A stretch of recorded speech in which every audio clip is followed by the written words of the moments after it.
Oke, halo semuanya. Perkenalkan nama saya Syahniza Putri Franza. Jadi di video kali ini saya akan membahas mengenai apa aja yang udah saya pelajari di Red Hat Academy. Dan topiknya itu mencakup kontainer, Podman, terus sampai ke OpenShift dan Kubernetes gitu. Dan insya Allah di video ini saya nggak cuma ngomongin tentang materi doang, tapi akan ada ya selipan atau percobaan di terminal biar kita sama-sama bisa lihat cara kerjanya itu gimana. Nah, sebelumnya kita harus tahu dulu sih kayaknya sama konsep dasar kontainer gitu. Jadi, apa sih itu kontainer? Nah, kita bisa bayangin nih, kita punya aplikasi. Dan aplikasi itu ketika dijalankan di laptop kita lancar, jaya, nggak ada hambatan, nggak ada error gitu. Cuman ketika kita kirim, itu kita kirim ke temen, di dia itu error parah, banyak banget errornya gitu. Kayak jadi di laptop temen kita tuh nggak berjalan sama seperti di laptop kita gitu.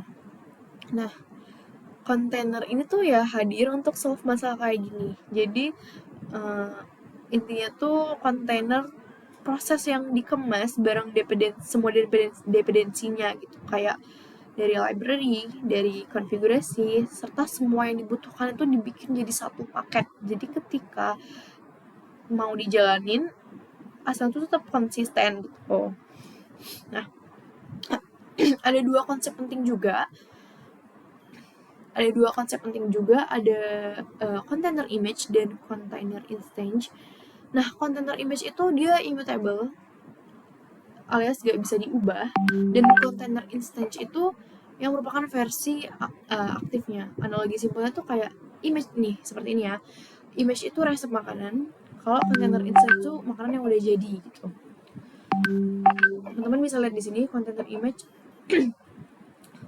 dapat disimpan di registry, bisa dipakai berkali-kali, punya tag versi latest f1.2, terus tidak bisa dijalankan langsung. Sedangkan kalau container instance dia bisa sedang berjalan dengan proses aktif, punya state data sementara, bisa banyak dari satu image. Ketika mati, data hilang sama volume, bisa di-extract, di-stop, di-remove gitu ya. Oke, selanjutnya agak naik lagi nih kita. Ada nih perbandingan arsitektur stack antara kontainer dan virtual machine. Jadi sebenarnya apa sih bedanya kontainer sama VM ini? Nah, VM ini tuh virtualisasinya kan seluruh OS ya. Jadi kayak berat, per gigabyte gitu. Dan butuh waktu lama kan biasanya untuk kita booting. Sedangkan si kontainer dia cuma bawa bagian yang dibutuhkan aja. Jadi dia share kernel OS dari host gitu. Jauh lebih ringan pastinya daripada si VM gitu. Ketika di boot dia akan start tuh detik. Kalau yang VM tadi kan agak lama kan per menit. Kalau kontainer ini bisa start per detik gitu. Oke, selanjutnya kira-kira kita masuk aja kali ya ke mau melihat nih container image yang ada di sistem. Sekarang aku buka terminal deh. Oh, ini udah ya. Ini kita mau lihat image apa aja yang udah ada di sistem kita. Dan expect-nya sih belum ada ya, kosong, karena belum pernah ngepull registry di sini gitu. Maksudnya ngepull image di sini gitu. Kalau kemarin pas di lab Red Hat itu kita pull image-nya dari AirHealth Red Hat Academy, kali ini kita mungkin pull dari Docker.io ya. Coba dulu ya. Podman pull Docker.io library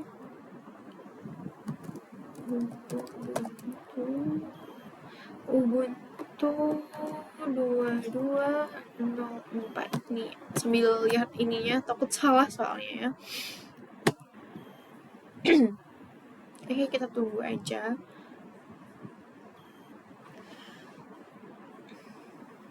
Oke, ini udah apa nih ya? Apa sih namanya? Udah proses pullnya ini udah ke download image dari registry-nya. Setelah selesai ya image ini siap dipakai teman-teman. Kita verifikasi lagi ya, kita mau lihat. Oke, yang tadinya kosong ya masih. Terus sekarang kita udah full, ya ada dong gitu. Selanjutnya nih, kita akan masuk ke Podman basic gitu kali ya. Karena tadi udah kontainer, sekarang Podman. Apa itu Podman? Jadi selama kemarin ngerjain lab ya kayak itu pakai Podman. Cuman apa itu ya gitu. Nah, Podman ini tuh tools command line yang digunakan untuk mengelola kontainer secara lokal tanpa daemon ya, dan nggak butuh proses background yang harus terus jalan kayak Docker gitu. Lebih aman karena nggak perlu root alias dia rootless. Kita buka lagi deh di sini ya. Nah, ini ada perbandingan fitur utama dua kontainer engine populer. Bisa teman-teman lihat di sini ada Podman dan ada Docker. Mulai dari fiturnya aja ya, Docker dia ini masih daemon, Podman daemonless gitu. Dari root privilege bisa lihat yang ini butuh root, yang si Podman rootless gitu. Dan keamanan insya Allah lebih aman Podman karena tiap kontainer itu diisolasi. Untuk campus support, pod support, image format, terus ya dikembangkan ini ya buat kita tahu aja. Kalau Docker dari Docker Inc, kalau Podman dari Red Hat open source gitu. Kita balik lagi ke terminal gitu ya. Kali ini kita mau kayak langsung coba ini ya, langsung coba jalanin kontainer. Mau pakai dari Apache boleh, mau pakai dari Nginx boleh. Tapi kita kali ini coba dari Nginx dulu ya. Podman run minde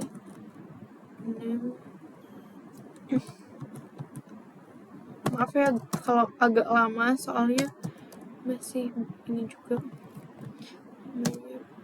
pin p 80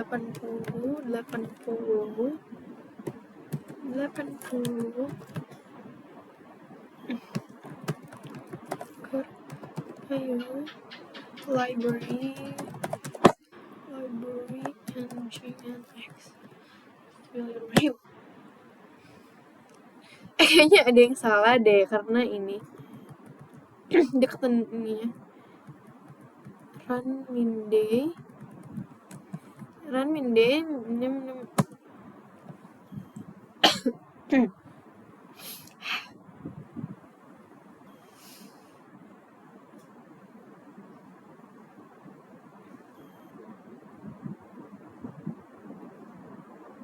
Nah, oke, itu artinya udah berhasil ya. Oke, kita bahas dulu nih. Ada flag D di sini. Podman run ini apa nih? Min D ini. D ini tuh di tag, artinya dia jalan di background. Kalau misalnya name ini buat kasih nama kontainer. Kalau yang ini, yang P, flag P ini ini udah jelas nih untuk port. Jadi artinya port 8080 di laptop kita diarahkan ke port 80 di kontainer gitu. Sekarang kita mau cek apakah kontainernya jalan. Kita mungkin bisa lihat di status kalau misalnya mau lihat apakah dia jalan atau enggak. Statusnya up nih. Up itu artinya kan kontainer lagi jalan. Port 8080 di host udah diarahin ke port 80 kontainer. Coba curl gitu ya. Mau lihat curl http localhost 80. Oke, berarti ini artinya sudah. Oke, sekarang aku mau stop dulu kontainernya ya. Kontainer. Stop. My web. Nah, terus kita lihat Podman PS min kita lihat tadi kontainer yang udah kita stop itu dia pasti akan berubah jadi excited. Jadi flag apa sih namanya? Flag min A ini tadi yang aku coba tulis itu tuh buat lihat semua kontainer termasuk yang udah berhenti. Karena kalau misalnya cuman Podman PS PS itu dia nggak akan kelihatan. Kalau kita udah hapus, maksudnya udah kita berhentikan, dia nggak akan kelihatan. Tapi kalau misalnya kayak gini, dia akan tetap kelihatan. Yang sudah berhenti itu akan tetap kelihatan.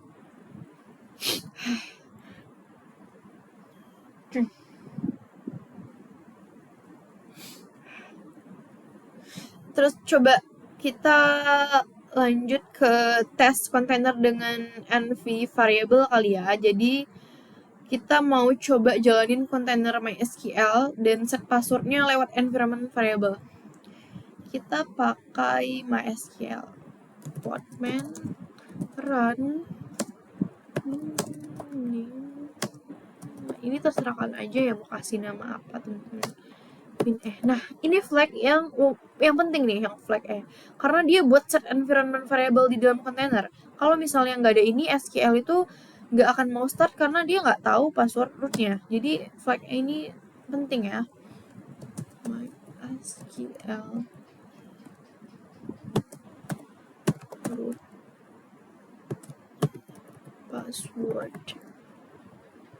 passwordnya kita kasih secret 123 aja. Secret 123 min p port 3306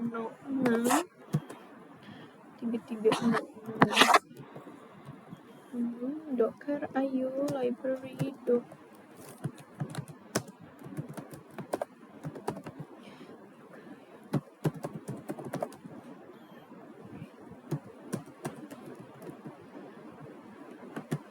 Udah bener belum ya ini kamunya? Takut salah, ada yang salah.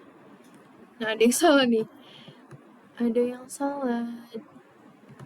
Di name. Oh iya, kok belum diiniin? Nih. Kita lihat lagi ya, ada yang salah nggak ya? Name, IDP, MySQL root password secret 123 min p33. Harusnya udah bener ya. Oke.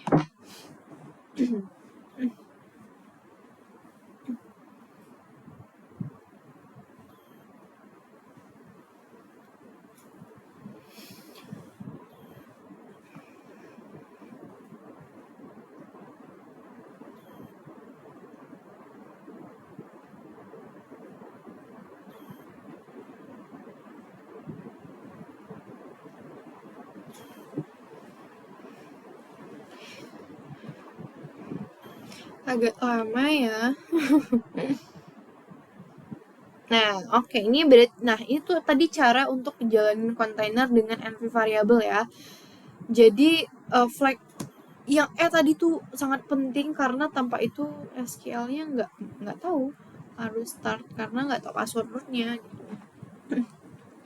Selanjutnya kita masuk ke persisting data. Oke, ini kita balik lagi kali ya ke sini nih. Nah, persisting data, masalah data sementara.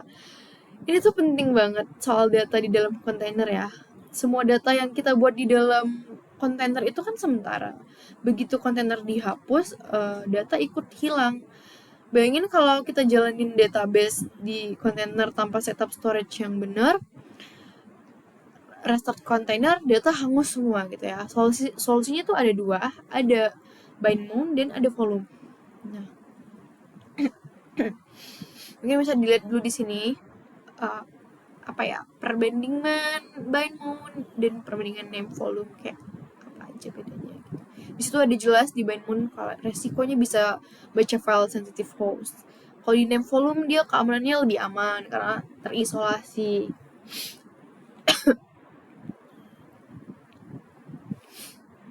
Dari path, kalau di bind mount folder spesifiknya di host, kalau di name volume dikelola portman auto gitu. Terus kontrol dari bind mount itu user yang manage, kalau yang di name volume itu portman yang manage. Terus use case-nya kalau di bind mount tuh lebih ke live code sinkron gitu kan, live code sync gitu kan. Kalau di name volume di database produksi seperti itu. Kita pindah lagi ke sini. Kita mau buat dan gunain name volume nih. Kita coba yang name volume dulu ya. Itu common-nya ada Podman, volume, create, Postgres, full. And Podman, volume, create, Postgres, full. Oke, Postgres full sudah. Volume udah dibuat, terus kita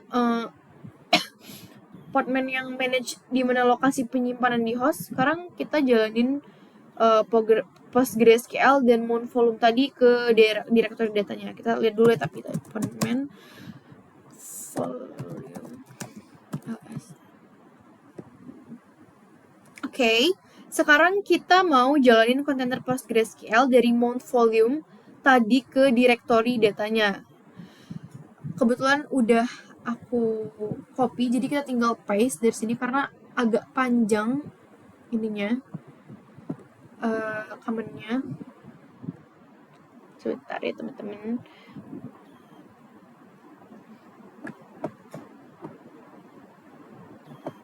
Nih.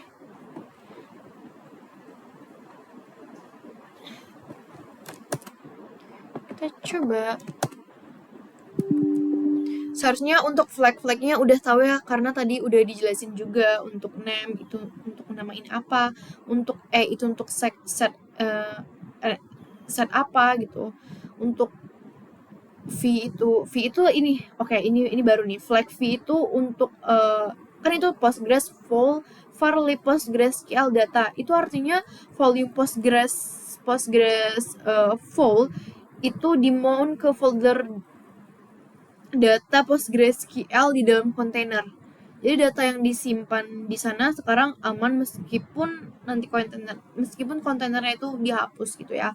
Kalau yang flag P harusnya udah tahu, itu tadi yang dibahas port gitu ya. Kita tunggu.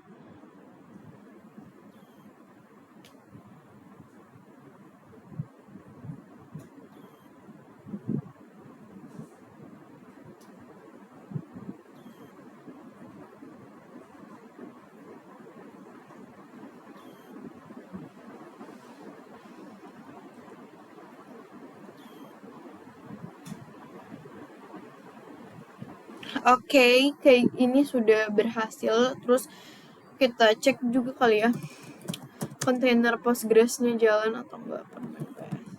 Nah, up MySQL tadi up, Postgres up, terus kita mau ini, kita hapus kontainernya, terus kita buat kontainer baru lagi dengan volume yang sama ya. Kita coba.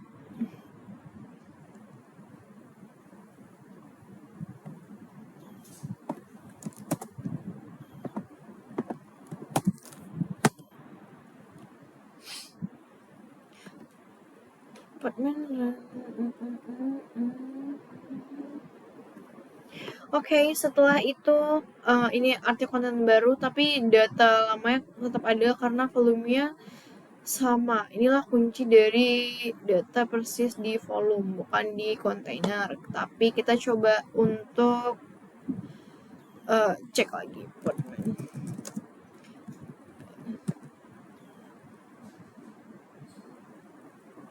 Oke, terus nah ini udah jelas ya di sini. Kontainer baru tapi data lama tetap ada karena volumenya sama.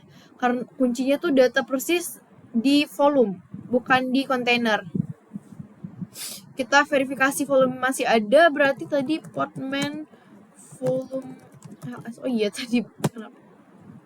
Nah, ini maksudnya tadi, maaf ya guys, lupa di verif.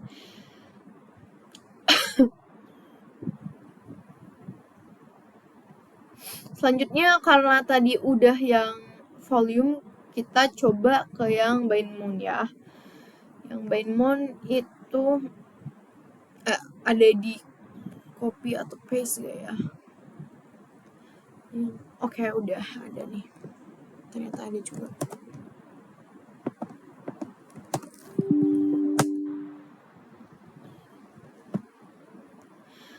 Oke, kita gini, kalau bind mount kita langsung ini link folder di laptop ke kontainer. Bergunanya untuk apa? Untuk development perubahan file langsung kelihatan nanti di kontainer tanpa harus kita rebuild gitu. Terus di sini ada apa ya? Ada flag opsi Z gitu. Bukan flag, maksudnya opsi Z di belakang HTML nih, di belakang HTML Z gitu kan. Itu apa? Itu tuh penting. Itu buat shell Linux permission. Jadi tanpa itu kontainer bisa gagal akses file di host. Coba kita mau ini kali tes bind mount berhasil atau enggak ya. HTTP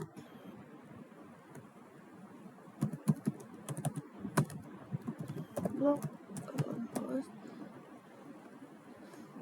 8081.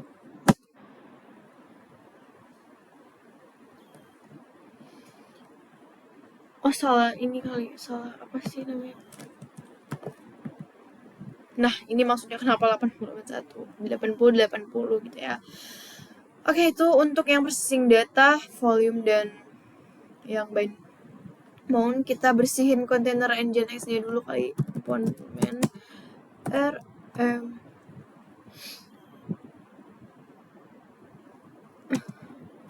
f rm by n.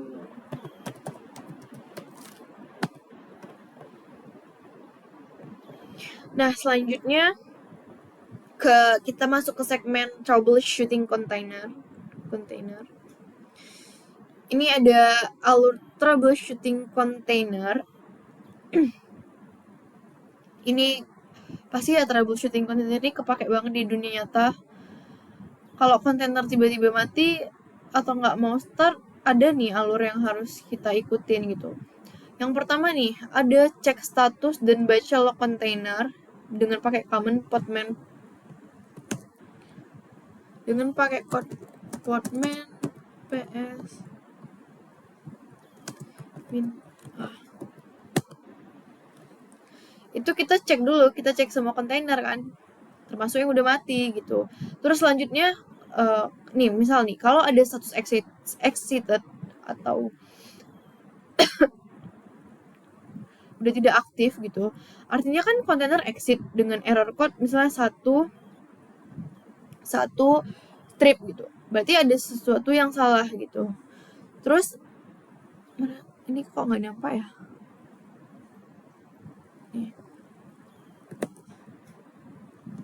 Terus yang selanjutnya kita bisa baca ini loh, log errornya. Kita ikutin alur troubleshooting container. Podman looks broken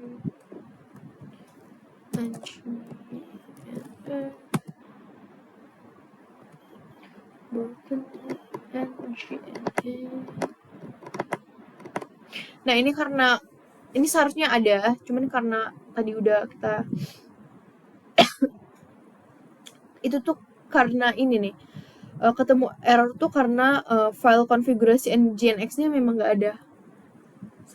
Ya seharusnya ini nggak bisa karena file konfigurasinya tuh nggak ada. Sekarang kita tahu kan apa yang harus kita fix gitu. Maaf tadi aku bilangnya seharusnya memang ada, karena kan memang nggak ada. Kita buat ya guys dari tadi.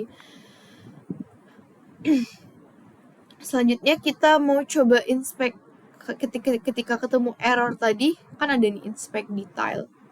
Kita inspect kalau mau lihat detail konfigurasi container, network, volume, and variable, pakai podman inspect. Podman inspect Postgres.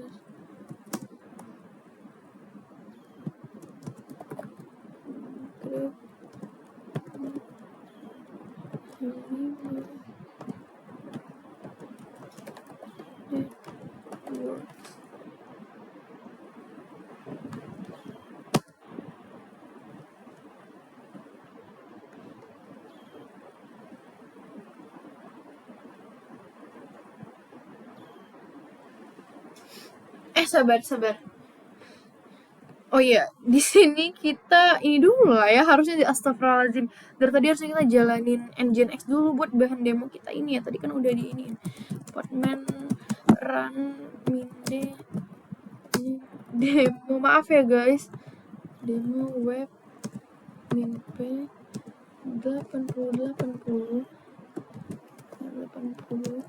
docker.io library nginx.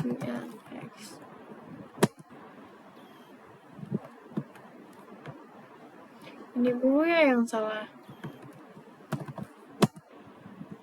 Oke, terus podman ps min lihat semua kontainer termasuk yang mati kan, terus lihat log kita, podman log demo web.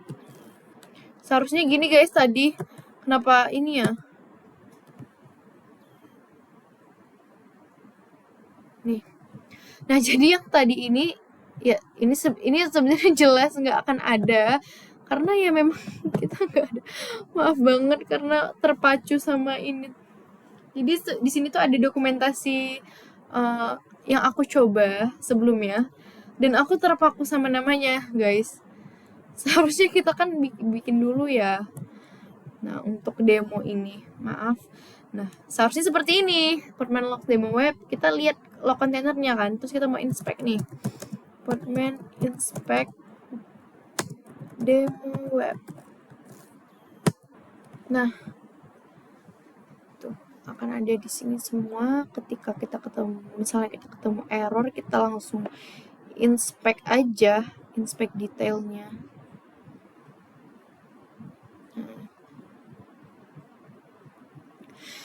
Terus kita mau coba masuk ke dalam kontainernya podman exact IT demo web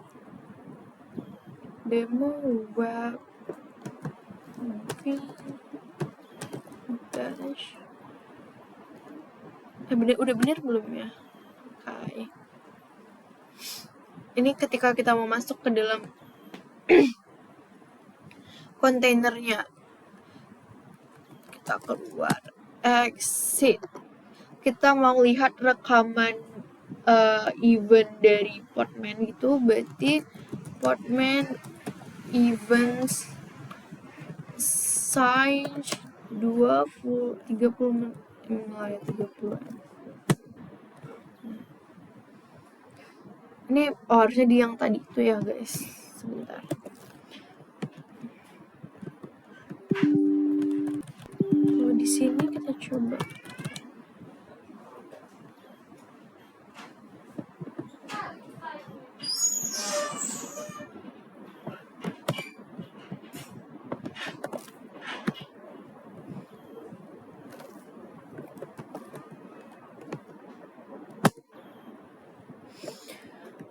Oke. Itu tadi untuk lihat rekaman event podman ya. Terus kita bersihin dulu kontainer demonya ya. Podman rm-f demo web. Oke. Selanjutnya itu ada multi container dengan compose. Ini bisa kita lihat di sini arsitektur podman compose-nya. Jadi kalau kenapa ditanya kenapa harus compose, bayangin kita develop aplikasi yang butuh 3 kontainer sekaligus. Misalnya database, terus back end API, terus front end. Nah, jalanin satu-satu itu kan lumayan capek dan rawan salah ini ya, maksudnya miskonfigurasi, salah dan miskonfigurasi. Ya, podman compose ini untuk solve ini gitu. Ketika semua kontainer kita didefinisiin di satu file YAML, lalu kita jalanin sekaligus dengan satu perintah, maka dia langsung bisa. Dan kemarin itu sempat dibahas juga sama dosen kami Pak Antoni, kenapa harus YAML, karena YAML itu dia humanable apa ya, maksudnya gampang dibaca manusia, strukturnya rapi juga. Terus kata Pak Antoni itu yang paling penting ada untuk komentarnya gitu.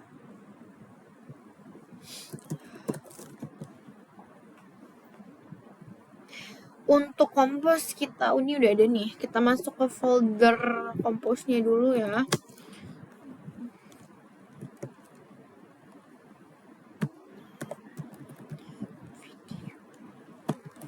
Udah dibikin ini.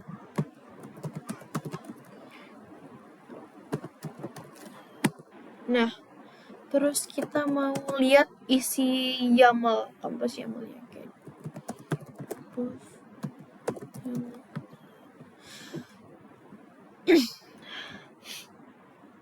Oke, jadi di sini ada semua service, network, nih network, volume, terus and variable, semuanya ada di satu file ini, satu file compose.yaml nih. Ini jauh lebih rapi daripada daripada command portman-nya run yang panjang gitu. Sekarang coba kita mau jalanin semua kontainernya sekaligus ya. Portman compose admin deh.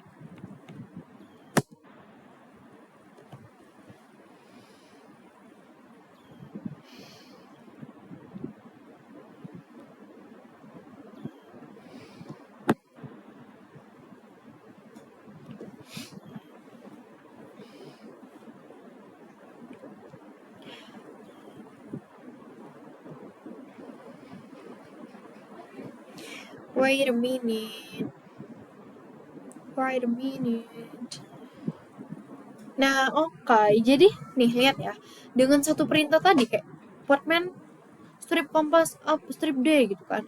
Dengan satu perintah kayak gitu aja semua kontainernya bisa langsung jalan. Nah, portman kompas ini tuh otomatis buat network dan apa ya? Dan jalanin kontainer sesuai urutan dependensinya gitu. Terus kita coba verifikasi ya, semua kontainernya jalan. Portman.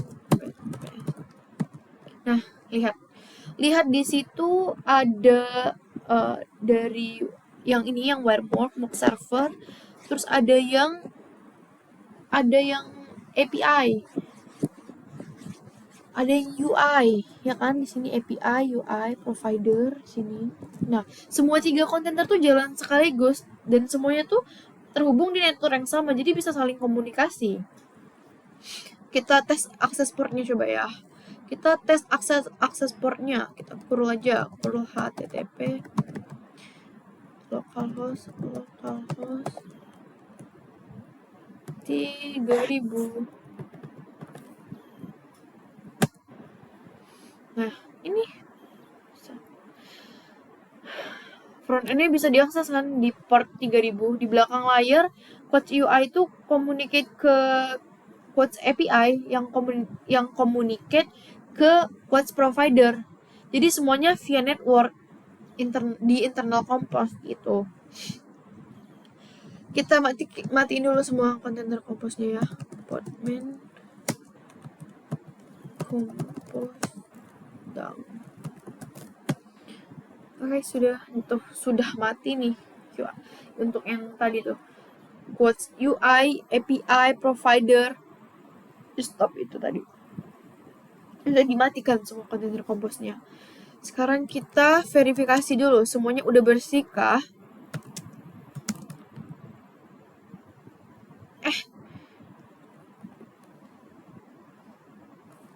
Portman PS Mina. Nah, oke.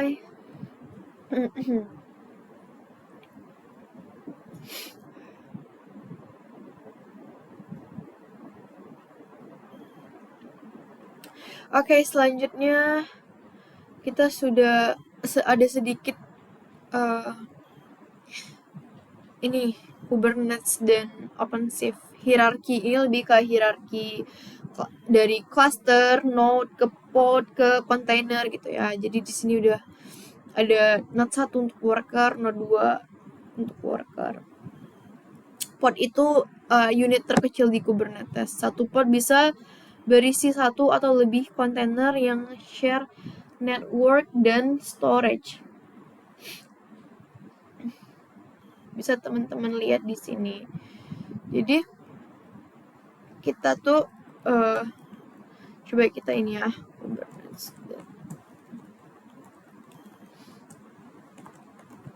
apa kita mau cek kayak apa bedanya si Kubernetes dan OpenShift ini.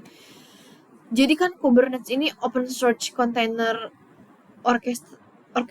orchestration, gimana yang ngomong, orkestrasi untuk otomatisasi penyebaran dan manajemen aplikasi kontainer. Sedangkan OpenShift oleh Red Hat jadi adalah platform berbasis Kubernetes yang menyertakan fitur keamanan tambahan, alat pengembang terintegrasi, dan antarmuka ramah pengguna siap pakai, menjadikannya lebih lengkap namun berbayar gitu. Untuk keamanan, OpenShift ini memiliki keamanan tingkat perusahaan enterprise yang lebih ketat secara default. Kalau kemudahan penggunaan, OpenShift ini menyediakan dashboard UI UX yang lebih intuitif dan terintegrasi untuk pengembang CI dan CD. Gitu. Kalau Kubernetes gratis open source, kalau OpenShift ya dia produk komersil berbasis langganan gitu.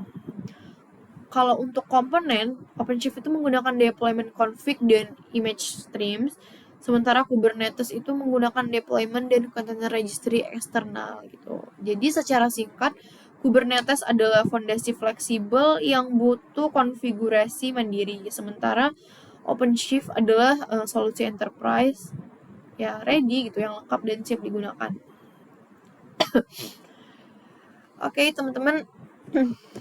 Segitu aja kayaknya. Jadi dari yang udah kita pelajari dan coba langsung tadi, ada 3 hal sih yang paling diingat. Yang pertama kan, kontainer itu kayak bukan cuman sekedar tools aja gitu loh. Itu membuat cara berpikir kita berubah dari kayak works on my machine jadi lingkungan yang konsisten gitu, reproductionnya dimanapun dan ya konsisten gitu. Kedua, Podman itu juga powerful karena bisa dijalanin dan kita build container itu tanpa harus jadi root loh, lebih aman dan langsung bisa diterapkan di lingkungan kerja nyata. Dan ketiga, untuk yang orkestrasi itu kuncinya tuh kayak ya saat aplikasi tumbuh, kita mengelola satu kontainer itu pasti akan mudah, tapi ketika puluhan kontainer butuh sistem terstruktur, ya itu yang dijawab sama Kubernetes dan OpenShift. Ketika kita butuh puluhan kontainer, butuh sistem terstruktur, ya itu yang dijawab sama Kubernetes sama OpenShift gitu. Hal yang paling menantang di belajar di Red Hat Academy kemarin di ngerjain lab itu tuh lebih ke paling challenging itu waktu troubleshooting di lab sih. Ada banyak kan soalnya errornya, entah itu part yang nabrak atau kayak labnya belum di finish gitu. Terus kemarin tuh sempat kehubung di checklist kok nggak terhubung ya gitu, ternyata terhubung ke network yang salah gitu, salah nama network. Terus kadang kayak ya miskonfigurasi yang kecil itu yang harus diteliti lagi supaya kedepannya nggak salah gitu. Terus seharusnya dimudahkan ya, karena kita belajar dong dari situ kayak pentingnya Podman yang tadi nih, yang Podman logs. Nih Podman logs, terus kita bahkan bisa inspect buat nemuin root atau case masalahnya gitu. Ini sih yang paling penting untuk troubleshooting yang akan kita hadapin gitu. Kita harus mulai dari cek dulu kontainernya, terus kita baca log errornya, terus kalau ketemu error kita harus apa gitu. Ya kalau ketemu error kita bisa inspect nih, bisa inspect dari common Podman inspect, terus kita fix dari create container kayak gitu. Oke, saya rasa tadi udah cukup seluruh materi yang saya pelajarin di Red Hat Academy. Mohon maaf banget kalau misalnya masih banyak salah, masih banyak kaku untuk ngomong ini semua di depan video YouTube kayak gini, karena jujur kalau untuk comementnya tuh agak-agak susah dihafal. Maksudnya agak-agak susah buat ngafal, jadi masih lihat comementnya itu yang bener gimana biar nggak keliru gitu, karena takut kalau keliru, takut salah nyampein gitu ke teman-teman semua. Oke, dari tadi udah dari container basic, terus dari Podman, dari persisting data, ada apa tadi? Ada data volume, ada bindmount ya. Nih, bindmount ada volume. Terus sampai ke troubleshooting, ada alur troubleshooting container. Terus ada compose. Nih, yang tadi udah kita coba ya ngejalanin semua itu dalam satu network dengan satu perintah aja dia bisa gitu ya. Sampai ke OpenShift tadi. OpenShift tadi kita senggol sedikit aja definisinya, terus kayak keamanan OpenShift, terus kemudahan penggunaan, misalnya biaya dukungan sama komponen-komponen sedikit aja untuk OpenShift. Nah, terus ya secara singkat dari situ kayak OpenShift dan Kubernetes ini ya menjawab kebutuhan ketika kita butuh puluhan kontainer, butuh sistem yang terstruktur gitu. Nah, kalau mau baca lebih lengkap, aku juga nulis di Medium perjalanan ngerjain atau explore Red Hat ini, ada di Neza.putri123, ada di Medium. Itu ada dari progress 1 ke 25%, terus 25% ke 50%, 50% ke 75%, 75% ke 100%. Di situ ada ngebahas apa aja yang dilewatin selama ngerjain Red Hat Academy ini. Linknya mungkin link Medium mungkin ada di deskripsi. Semoga video ini bermanfaat. Kalau ada pertanyaan drop di kolom komentar. Dan mohon maaf banget sebelumnya kalau misalnya masih banyak salah kata atau salah informasi, atau nanti teman-teman ada yang tertarik untuk tahu dokumentasi aku selama ngerjain ini, boleh banget komen. Terus mau ini dong PPT ini, PDF ini untuk dipelajarin ulang, boleh banget. Feel free aja teman-teman untuk kita sharing dan saling bantu nanti ke depannya. Pokoknya mohon maaf banget kalau masih banyak kesalahan. Wassalamualaikum warahmatullahi wabarakatuh. Sampai jumpa teman-teman.